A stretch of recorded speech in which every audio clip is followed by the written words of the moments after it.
Bonjour et bienvenue dans une nouvelle vidéo. Cette semaine, je voulais parler avec vous de mes projets pour l'automne prochain au jardin et on va donc débuter sans plus tarder par ma terrasse. Donc c'est une série de vidéos que j'avais faites l'année dernière à la même époque, si vous vous rappelez. Elle est d'ailleurs disponible sur ma chaîne YouTube si vous voulez aller jeter un coup d'œil. Et donc j'avais fait un peu zone par zone au niveau du jardin. Et cette année d'ailleurs, je vais vous parler dans ces vidéos d'une nouvelle zone qu'on va aménager ensemble à l'automne et j'ai vraiment hâte de vous parler de tout ça. Donc n'hésitez pas à vous abonner si vous voulez suivre l'évolution avec moi. Donc ici on est sur ma terrasse, c'est le massif vraiment que je vous montre le plus je pense depuis cette année. Donc là je vous montre comment c'est actuellement. Là je filme, on est le 21 juillet. Il fait moins chaud donc c'est quand même plus agréable d'être un petit peu au jardin et vous voyez que globalement tout a à peu près bien tenu, bien que j'ai eu quelques pertes. Donc qu'est-ce que je voudrais faire un petit peu sur cette zone-ci? Je ne vais pas toucher ici. Pour l'hortensia, il faut vraiment que j'essaye de trouver un engrais qui lui convienne bien parce que vous voyez qu'il a des signes de carence. Donc on m'avait dit que c'était des carences en fer. Clairement, je n'ai pas pris le temps de m'occuper de ça, mais il faut que j'essaye de trouver un engrais qui soit adapté pour que cette hortensia ne soit pas dans cet état-là. Donc si vous avez d'ailleurs des références d'engrais à me donner, n'hésitez pas. Et donc ici, je vais venir mettre mon hortensia pétiolaris.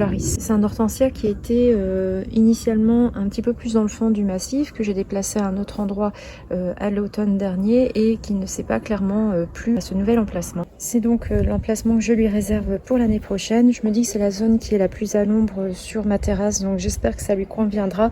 Si ça ne fonctionne pas, je laisserai tomber avec cette variété de plantes dans mon jardin, puisque là j'essaye vraiment de réfléchir sur les plantes qui vont être le plus adaptées pour survivre aux épisodes de canicule et de sécheresse que nous sommes amenés à avoir de plus en plus a priori chaque été. Ensuite ici il va falloir qu'on voit pour tutorer un peu mieux mon rosier Pierre de Ronsard qui a énormément poussé cette année. Donc j'aimerais pouvoir le fixer avec des systèmes d'attache sur le mur pour vraiment le laisser un peu couvrir tout le mur.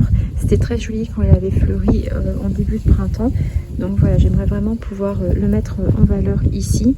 Alors là, les hortensias pour le moment se plaisent bien. J'ai perdu en fait ici des phlox que j'avais installés avec vous à l'automne dernier. Je vais refaire une tentative. Pour moi les phlox c'est vraiment la seule zone de mon jardin où je pense pouvoir les maintenir. Là vous voyez ici, ça c'était une de mes monnaies du pape que j'avais mise ici, n'a pas survécu. C'est vraiment une zone en fait où je vais essayer de mettre quelques phlox. Si ça ne fonctionne pas, je laisserai cette plante de côté également dans mon jardin et je me contenterai des phlox annuels que je cultive déjà. J'ai perdu mon géranium sky blue, donc bon, je ne sais pas si la souche va reprendre si on a des pluies dans les semaines à venir, mais là même en l'arrosant il n'a pas tenu le choc. Donc pareil, ce sont je pense des plantes qui ne vont pas revenir ici dans mon jardin. Là vous avez le solzinia que j'ai réussi à mettre en terre dans mon jardin. Et donc ici, je vais peut-être remettre des penstemon parce que j'en ai perdu. Mais voilà, ce ne va pas être forcément un endroit où je vais mettre énormément de plantes. Je vais essayer de conserver déjà ce que j'ai, de remettre des bulbes à l'automne prochain et d'essayer de peut-être remettre quelques bisannuels comme des oncolis et des digitales. Par contre là on va essayer de travailler un petit peu plus l'année prochaine, ça va être sur la terrasse. Alors la terrasse elle va probablement être amenée à changer dans les années à venir, en tout cas c'est un projet qu'on aimerait mener à bien dans les années qui viennent. Ce que vous voyez le problème c'est celui-ci, c'est que il y a énormément d'adventices qui poussent en fait, même si je fais un entretien régulier au niveau de cette terrasse et donc on aimerait un peu changer le sol de celle-ci. Et donc là pour cette année, en fait, j'ai fait sans forcément le vouloir puisque c'est des pots que j'ai accumulés petit à petit, un jardin de pots.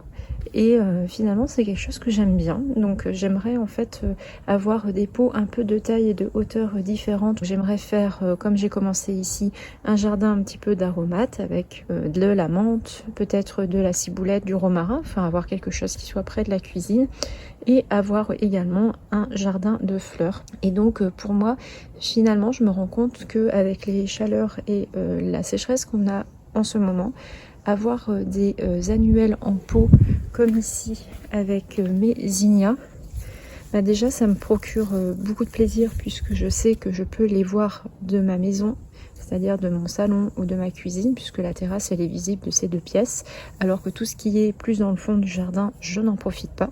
Ensuite j'arrive à mieux les entretenir, à mieux les arroser. Et c'est vrai que moi, les zinnias et les cosmos, ce sont vraiment mes fleurs un peu préférées de l'été et de l'automne. Et j'ai vraiment envie d'en avoir au jardin. Mais là, clairement, dans les massifs, cette année, ça a été très compliqué. J'ai du mal à tout arroser, surtout lorsque c'est très loin de ma maison. Donc c'est une solution qui pour moi sera intéressante. En fait ça me permettra de planter peut-être moins de choses mais mieux. Et pareil pour mes dahlias, je pense que je vais les cultiver en pot sur ma terrasse l'année prochaine. Je vais en mettre moins mais je vais les ramener ici puisque c'est une zone quand même qui est assez à l'ombre.